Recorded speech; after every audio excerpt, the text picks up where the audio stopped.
the Cyclones beating UNI, but they've dealt with some vetting issues as well. They're down some guys. Jamari Harris is out, we know, for next week, as is Chris Reams, who really wasn't in the rotation anyways.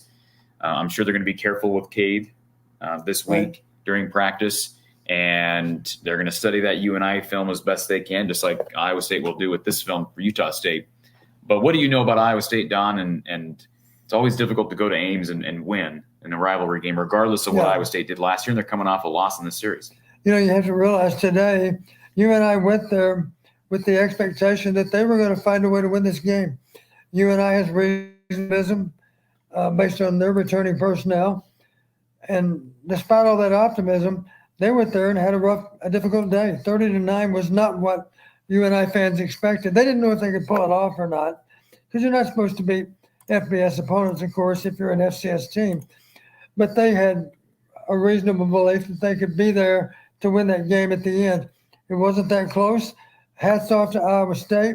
You heard me say before, Matt Campbell's an outstanding coach. They have a defensive coordinator that I have great respect in. I used to coach against him. He's an outstanding coach as well.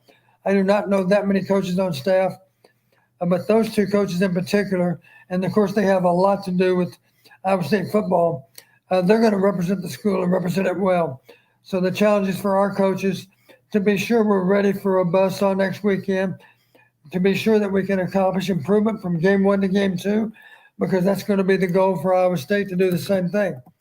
We have to improve. We have to be better with our run blocking, have to sustain blocks better as it relates to the run game.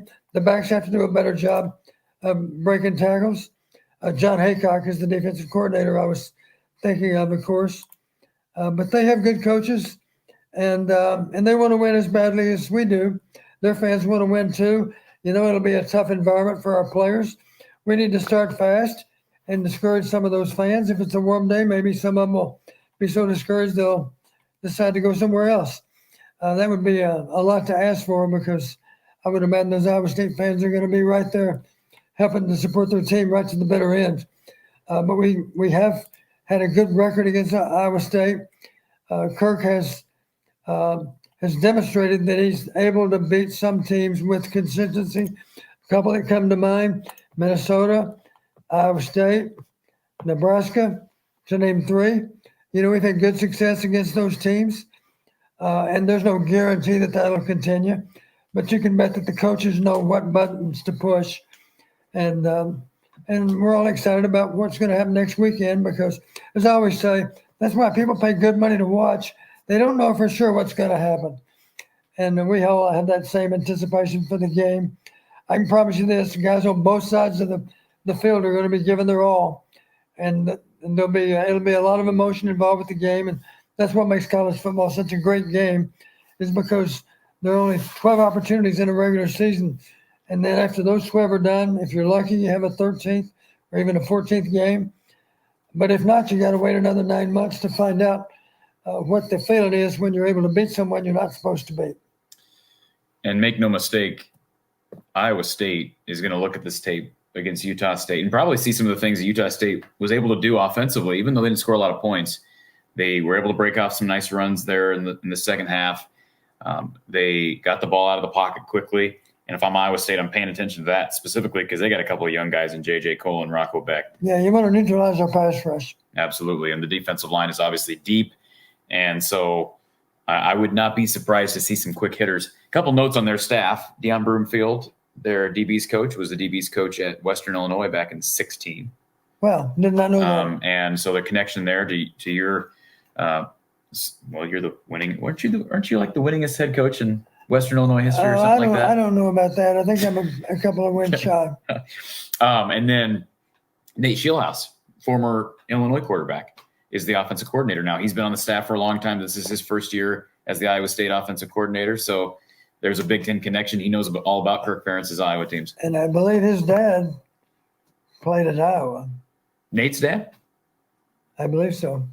Okay. Don't quote me, but I believe so. Okay, we'll have to look that up. He was a really good quarterback at Illinois back in the, 2010, 11, 12, somewhere in there.